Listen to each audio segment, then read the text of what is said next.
appraisal district comes out, values your home at what they say it should be at, and your taxes are based on that amount.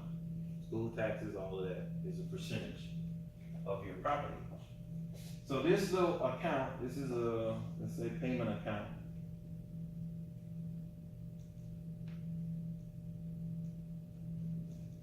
Is held for you. And every month, a part of your payment goes into escrow, and at the end of the year, when tax bill comes due, mortgage company pays those bills out of this account.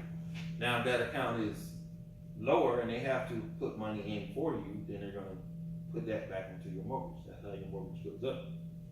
If you have a surplus, then they will pay all the bills, and then they will give you that money back at the end of the year. They can't carry it over. It has to balance out every year. So you'll get a check back. And then your mortgage will adjust downward, which is a good thing. You want that. All right. DTI.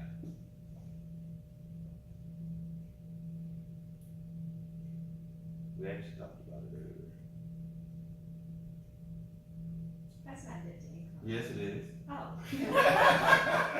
Okay. Yes, it is. It's just lingo. You know, sometimes when the answer is so apparent that Yeah. you overthink it. Yeah. I was like, it can't be debt to income. All right. Yeah, it's just debt to income. But when you start talking, mortgage people are not the most. Complex. I think they make it harder than it has to be, but they don't know how to talk to normal people the way they would understand it. Yeah, your DTI, and wait a minute, I don't do this every day. Can you tell me what that is? Yeah. And some of them have problems with that. Just call me out of it. All right, these two. When you go to get your mortgage, this is not what we want. Do we know the difference between pre-qualification and pre-approval? I was gonna ask that. Please explain that to me. Can I assume what Yeah. I think it might be? Yeah. I'm assuming pre-qualified is like basically, okay, you can buy a home, but we haven't approved you yet. So it's kind of like part of the application process, if you want to put it that way. I'm just thinking of it like, Okay. wait, I'll put it this way. You guys get those things in the mail that says you've been pre-qualified for $56,000 and it's got these asterisks all beside it.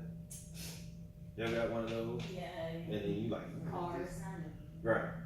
So a pre-qualification is one of those things where they just do a quick snapshot. They haven't checked anything. Right. They've just taken your word. I make $200,000 a year. Okay. What else you do? Oh, and I only got 2 bills. Okay, good. Here's your pre-qualification. They've taken your word for what you said. They haven't verified anything. So that's pretty much not worth the paper that it's printed on. Because we're getting to this process, pre-approval is what we want. And it should take at least 2-3 days, depending on how fast you are at supplying them with what they need to get a pre-approval. They've actually gotten away from pre-quals, but some companies still do it, especially online people. When it comes to mortgages, there's no loyalty. Who's going to get you the money? However, I'm not going to say names. Big companies, big banks, all they're going to do is check your credit score. It's going to be yes or no. You can't call them on the weekend. You can't text them. You can't talk to them. If you have something that you need to explain, they're just going to be like, no, we ain't got time. Get you somebody that's local, that's reputable, that you can talk to. You can ask questions, you can text, you can get a hold of them on the weekend. This process is stressful. It is. Is it worth it? Yes.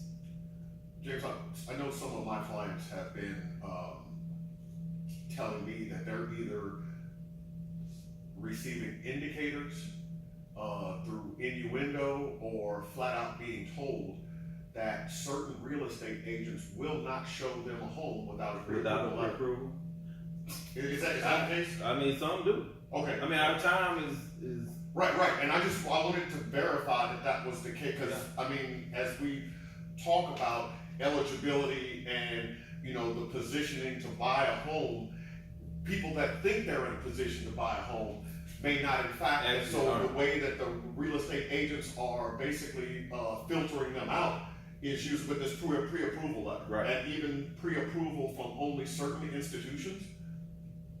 True. I've heard that, I've heard that, I'm just asking you to validate, is that true? No, that is true. Okay, That is true, because just like anything, there are good and bad. They're good and bad agents.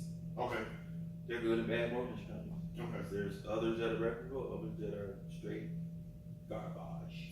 okay. I hear some stuff and I was like, you No. know what, I said, but I know somebody who can tell me definitely if this is the case. So, and actually, and that'll be a prize question is, so, you can't win, but since Ms. Sanders is here. What? I want you to figure out how many people are involved in the home purchase process, how many different entities. And you ain't gotta figure it out now, but just at the end, I guess about 10. you guess, but I want you to figure out for real. So, Okay. for those who are purchasing, the first person you contact normally is an agent, but that's not who you need. You need these people. You need that pre-approval. But what I do is I guide you back through and then we get to the process. And that's why I like doing what I do, helping people. Most people don't buy a house every day. So they don't know the process. So they think they're ready and then they just jump in. Oh, I'm ready today. No. So we have to get some things in So order. you're ready to get started So- today, Still call me first, right? but I'm gonna guide you, get you some resources, and you choose who you want to use as a mortgage person. Get that pre-approval, and then my part takes over. So that's what we're gonna do now, basically, is I'm gonna skip out of mortgage, because we've talked about credit, that's the first thing they're gonna check. Then we're gonna get our pre-approval. Once that pre-approval, so there's a person, right? Mortgage. So, once that pre-approval is done, so they're actually gonna verify your job. Oh, and let me tell you this. So if you think you got a side hustle, all my people that's, doing other things, they will verify where that money, if it hits your account, they're gonna ask you where it came from and you're gonna have to prove it. They're gonna get all up in your business. So don't think, oh, I'm gonna change lanes. Barbers, self-employed folks, people that get a lot of cash. And then on your W-2s, you claim a different amount. Your W-2 is what they're gonna use. Gotcha. Oh, I made this and that. No, but you can't prove that. I could have made $5,000 in cash. Well, how am I proving it? Because I said so. Gotcha. I got no W-2. I just deducted it all and made $10,000 so I can get that tax return, right? Well, guess what? They're gonna base your pre-qualification off of that $10,000 that you got on W-2s. So you can have like a ledger and things like that with the company, and then that would be. Sure, bank statements. Right. But again, like I said, they're gonna see, hey, I gotta see it coming in and going out. Gotcha. So don't think you gonna. People actually make up stories like nobody's gonna find out. It baffles me. I'm like, you know you're gonna check this right. I don't get sidetracked. So I'm gonna get sidetracked. Okay. All right, so let's move on. So all of this stuff about credit and mortgage, all right, yeah, it's boring. Let's get to this me, what I do. This is, so give me that pre-approval, and we going shopping. That's your bank, that's your pocketbook, like my grandma would say, pocketbook. Get my pocketbook. Your pre-approval is that pocketbook. Is it set? No, because you haven't been approved for that loan yet. That's just saying, hey, based on what we have, this is what you can afford. Now we have to go find the property. That's when I come in. That's when the fun. Real estate. So the neighborhoods, that's what I do all day, right around all of Houston. Finding the neighborhoods, the homes, what new areas are developing, what's growing. Good and bad. Everything's not good. There could be some bad stuff coming. So you don't want to purchase your home and it's deterrent that's going to make your values go down. You don't want to buy there. Cost of homes. Obviously, that's what the pre-approval is for, because there's $1 million homes. So why are we going to look at them? Can't buy it. Comps. Anybody know what a comp is? What's a comp? What's a comp? Comps are, appraisals or, documents of home sales that have taken place in a particular area that's similar to a similar property or comparable. Oh, you all technical, but yeah. I So, was gonna yeah, say, yeah, comparing the market. it is comparable. It is what has sold in that particular area for what price. Buyers set the market. Meaning, people are going to pay a certain amount for a certain house. I could put it on the market for whatever I want. That doesn't mean anybody's gonna buy it. So the buyers set the market. But comparables are, yes, previous sales. And appraisal is a little different. That is an official valuation. So appraisal and comps are different. I can do a comp, I can't do an appraisal. I'm not licensed. So that's a part of my job. So we'll find the area, start looking for your home. The real estate agent structure, there's a difference. Do you know there's a difference between a real estate agent and a realtor? You know the difference? I think yeah, I guess it has a lot to do with the responsibilities of what they do, right? Do you know?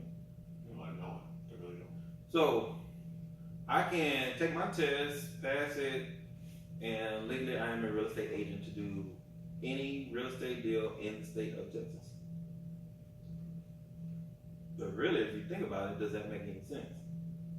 I don't know what's going on in Amarillo. I don't live there.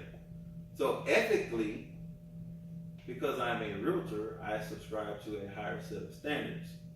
Meaning, I will take my job professionally, seriously, and ethically, treating everybody fairly. So it's a higher level of an agent. You have to be a real estate agent first, and then you can become a realtor. So, I specifically, so if somebody did come in and say, hey, they don't move to Amarillo, I'm going to refer you to an agent. I'm not going to drive and act like I know what's going on in Amarillo, because I don't. Gotcha. That would not be ethical. So the structure is this. When somebody puts a house on the market, the seller has paid for, or is paying for, all realtor commissions. What's that mean?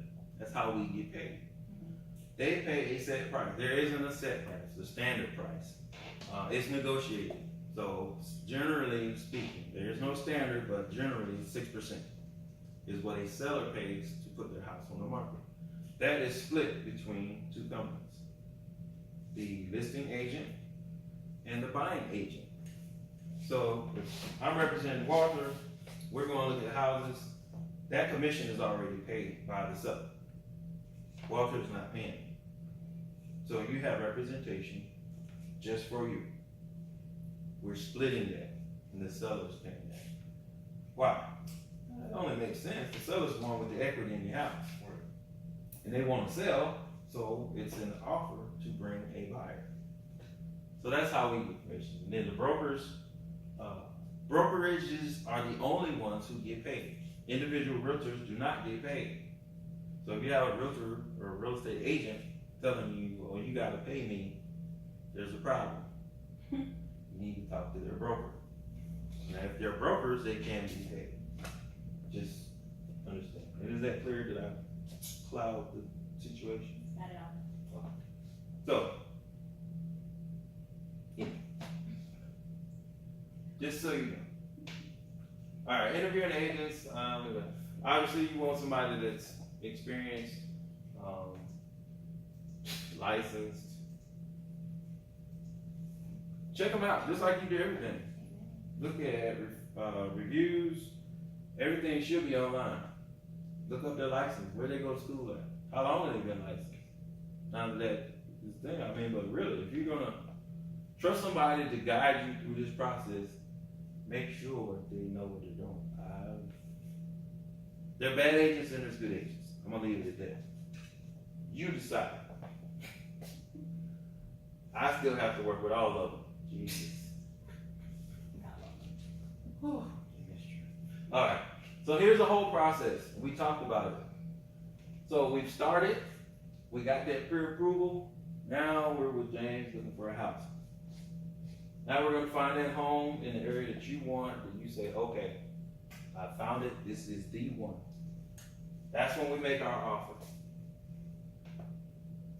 How do you make an offer? Let's get that. Sorry. So when we make an offer, and there's two splits. Okay, doing all right. There's a split. So we got new construction and resale. Let's talk about resale first.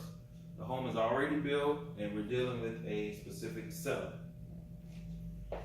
We go in, we take a look at it, we say, hey, we want to make an offer on it. All right, I will get comps, comparables, and I will recommend, hey, homes have been selling for X amount of dollars, I recommend this price. And you'll say, nope, I want to go this, or say yes, and you go with that based on your pre-approval and the comps we put in an offer. Do the whole contract. It will get submitted to the selling agent. They will go to the owner and say, hey, we got an offer. We want to pay this amount. We go back and forth. We figure it out. And we come to a price and everybody agrees. We sign. It's an executed contract. Now money changes hands. But it doesn't go to the owner or anything. It goes to the title company. Hint, hint, another person in the scheme of things. So we went to the mortgage, we went to the real estate agent, we got a selling agent, and now money's going to the title company. Title company, I was about to say, gotta make sure there's no liens on the property. Right, that's a whole, this thing is complicated, I'm telling you. Mm-hmm. So, earnest money, what's earnest money, anybody know? Yes. Good faith down payment is saying that you are serious about purchasing the house. Ding, ding, ding, exactly what he said. He's right. He's absolutely right. All right. Very technical, like he always said about this. I've been accused of this.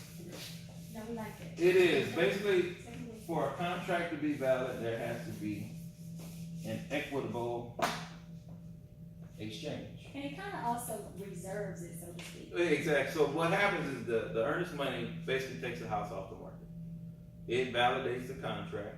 Once everything is signed and the money hits the title company, we are now under contract. We are bound by the terms. Just Does that also create the pending status? yes. Okay. Yep. In the MLS, it'll go from active to pending. Ernest. Not nobody's name, Ernest. But Ernest. Some of them spell it that way now. We won't get into that, And teacher. not all earnest are earnest. Yes. Generally, it's 1%. We hear what an educator, I forgot. Exactly. Right. That's why I'm watching my grandma. I was about to say, right. grammar and spelling will be graded on, okay? So generally, it's 1%. So $200,000 house, $2,000 we need to give to the title company Oh, and earnest money. in earnest money. It is cash. It is not held. Back in the day, we used to just have a check and just hold it to close it. Ooh, did they say right there? I'm just kidding. No, that's funny. That was, That is funny. I was about to say, that was in the late '90s where that was a common practice, that you just put a check up there and then they would use that, and when it came to close, that check wasn't any good. Yeah, the bounce. Yeah. So now, I yes. was talking about my age. Y'all take it. So, Go ahead. so therefore, that's the money we need to have saved, earnest money. So people that think you can just buy a house and not have nothing in the bank. So you got people think there's 20,000, people think you don't need nothing. You need to have some money. So there's some right there. And that Earnest also money. goes into the house once. Absolutely. So that is still your money. Once we close, that money's credited back to you. Well, it's a part of closing costs. We'll get to that too. So that's earnest money. Now, once that earnest money is accepted, title company does their own thing. They start a whole nother, and we don't have time to get into what title does. That'll be a whole nother lesson. So title has their job to do. Earnest money is hit. Now, as you as a buyer, our next step is a home inspection. Especially for resale, we will get an inspection. Working with me, I ain't pay for it, I don't care. You will get an inspection. It's not required, but you will sign paper saying that you chose not to get it. But it's only like $350. But it's not refundable. Yes, and you'll pay it up front to the inspector. That might be one of the most key parts of the process, because you are basically verifying or validating the seller's disclosure. Like buying a car, you don't want to get a limit. Yes. Right. Right. Yes. Alright, so you got that other person, there's somebody else that just came into the picture, That's about number 5 right there. our inspector. And everybody comes into the picture with their hand out. Yeah. Nobody comes into the picture free of charge. Well, what talk to what wants? Yeah. So there, you need some more money, that was what, 2,000 earners, now you need at least 400 for an inspector. Right. Oh, yeah. Oh, if you want a pool, now that's extra on inspections too, so. Okay, so you got a pool inspection on top of that, like that. Yeah, And yeah. I wanted to say, and if you want to verify, I believe you pay a little extra for termite or, Yep. Right. varmint or rodent Yep. inspection. That's That's right. part of that as well. Yep, absolutely, thank you. Alright, so we moved on, we found a home, we made an offer, the offer got accepted, we put money to the title company, we opened title. I'll talk to you guys later, I'm gonna leave y'all over there at this one. Now we've done our home inspection. That home inspector is gonna get me that report. We're gonna go over it together. I'm gonna tell you things that are minor. And he will also, he'll give you a report at the end and actually go over it, but we're gonna go over it in detail. Because what we're gonna do with that is go back to the owner and renegotiate, if necessary. Sometimes, it's like, hey, you know, these are minor things, you should take the price and let's keep moving. Other times, things need to be renegotiated. And during this time, it's called the option period, because you have this time frame to get these inspections done, and you can still back out of this contract. Yes, And can you also negotiate for a different price based on the results of the inspection? absolutely, that's what I'm saying, it's gonna be another negotiation period. Gotcha. So we can do a few things. We can negotiate the repairs into the price and say, yes, we want the price to go down, or we either want you to repair these items, or we're gonna walk. So they can give you cash for those repairs and say, hey, you know what? We'll give you $3,000 towards your closing, you take care of it yourself. Or they'll have it fixed and they'll provide the receipts for the things that were repaired that we agreed on. So there's several ways to address that, and that's a big part of what I do is help you with those negotiations. Alright, so say we get that done. Now we've made it through the inspection period. Everything's good, price is now set, now we're moving forward. Now we're going back to the mortgage company. Remember them people you had to talk to at the beginning to get this whole pre-approval? Yeah, that's like number 2. Mm-hmm. Now, all of this information goes back to the mortgage company, the property prices, because what they're gonna do now is put that into your file. Here's the property, here's the price. Now they're gonna take over and they're actually gonna start processing the file. The pre-approval, they just did that up front. Okay, here's your price. Now they're actually gonna start digging. So these people are in the process almost as long as me. Actually, they are, but they wanna do certain things. They don't care about the rest. Okay.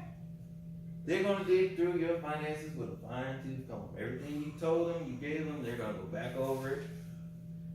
They're not gonna pull your credit again until right before closing, but they are gonna periodically check in on it. Why? There's gonna be a time where we're gonna say, we're gonna lock your rate. That is, we have moved forward, we have a property, we have a price, we have a contract. We're about to actually lock this in. Until you actually sign the disclosure and say, we're gonna lock it, you can switch lenders right now. So there's no locking you in, but when we say, well, hey, we're gonna lock our rate and we're full on. Now they're gonna keep doing their part. So we're gonna leave them right there. So we got title over here doing some stuff with the property, checking, make sure no liens, all their good stuff. Now we got the mortgage company running through all of your business. Yes. Okay, so we were talking about the switch lenders. Okay, so once you, let's say you decide to switch lenders because, of course, you didn't wanna go with just one lender anyway, you do wanna get one to just one, possibly 3.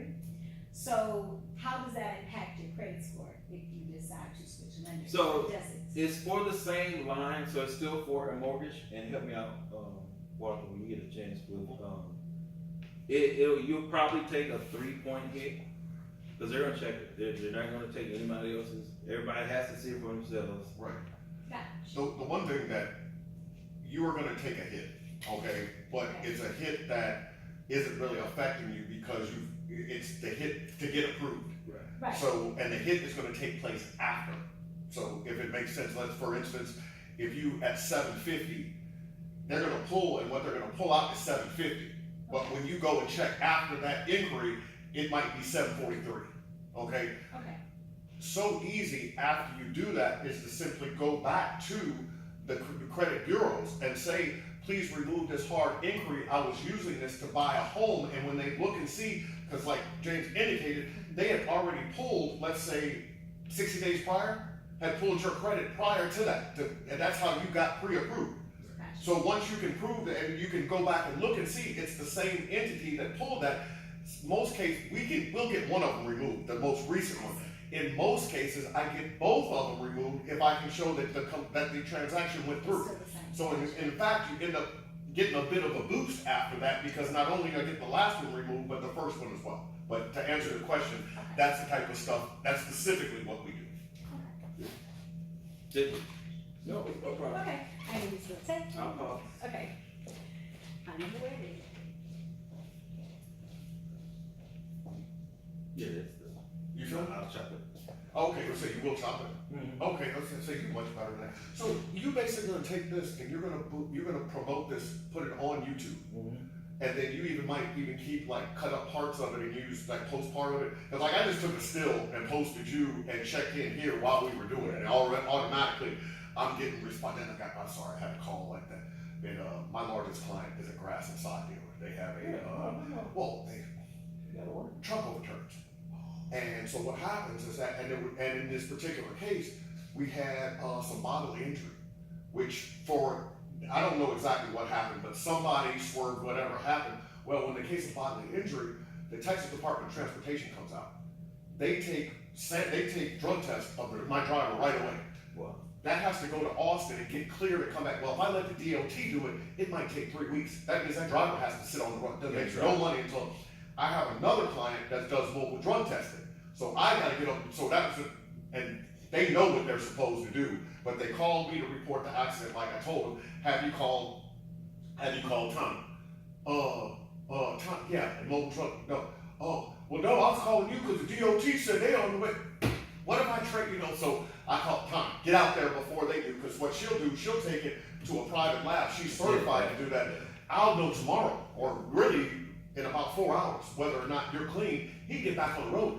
Even today, you know what I'm saying? After that, the way, because it goes through Austin, you got such a backlog, it might be 2 or 3 weeks maybe before it comes back. So that's there, no hurry. Yeah, so that's what I got, but it's just like, it's funny because it's like, well, Walter, what exactly do you sell? I sell safety and common sense, the two things nobody wants. What the two things nobody wants? It's like, with insurance and financial literacy, people say that people ask me, well, Walter, what exactly do you sell? And I said, I sell safety and common sense, two things nobody wants. See? And you look at the shit. Right. But I learned that when I was in New York, like, I'm going, you don't want to have a life insurance policy? Why? At some point, somebody's going to die. None of us are immortal. I had an even bigger problem sitting down with parents, and specifically men and black men.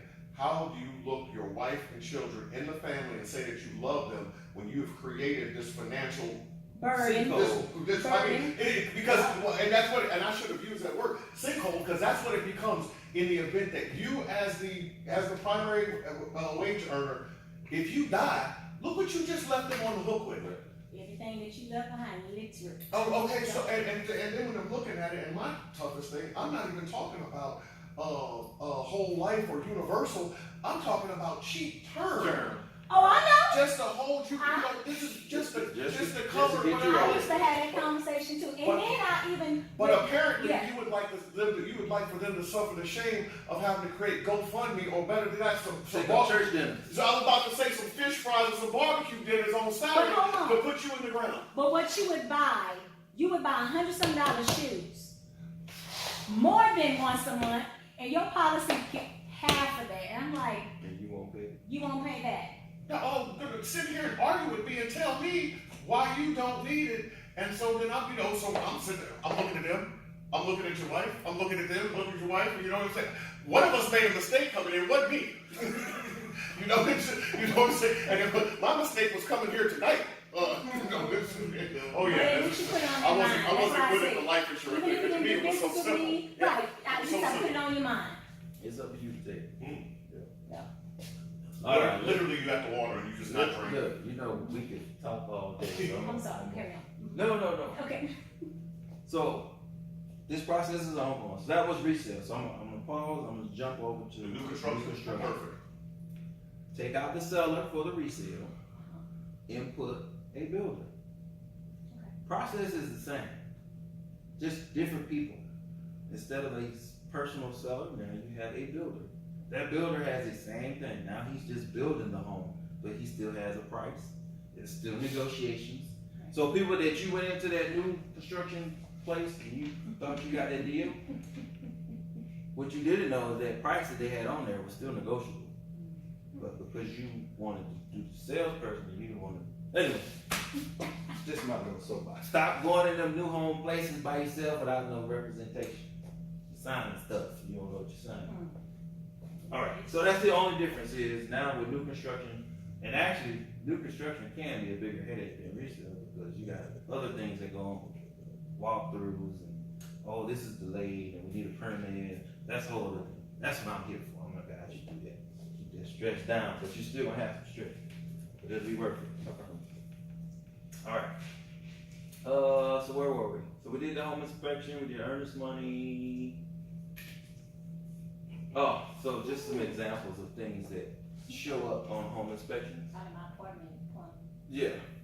One, well, you got this cast iron, so that's an old home. Yeah. But obviously things that you can't see. Ooh, You got your cousin. Oh, my cousin electrician. He can fix that, and that's how he fix it. He takes some duct tape and just tape it up. It is new. Yeah. When you got nails sticking through your roof, that's It would. probably a problem. Ooh. Something that ain't underneath the house. No, that's the roof. Okay. Yeah, you can see the dark spots where the water has come in. Yeah. So those are the things that we want taken care of. So that was just an inspection. All right. I'm sorry, I want to ask one more question regarding the home inspection, because I know we talked about, because that's another one too, like you were saying, the rodent is not the same as just a regular home inspection. Like, what all just a usual home regular inspection include? inspection. So standard inspection is just your main systems, plumbing, HVAC, all that stuff, and the home itself. Okay.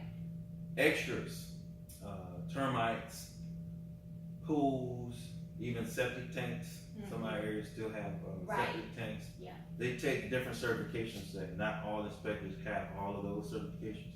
So it just depends. But generally, a general home inspection is going to cover the entire home. Including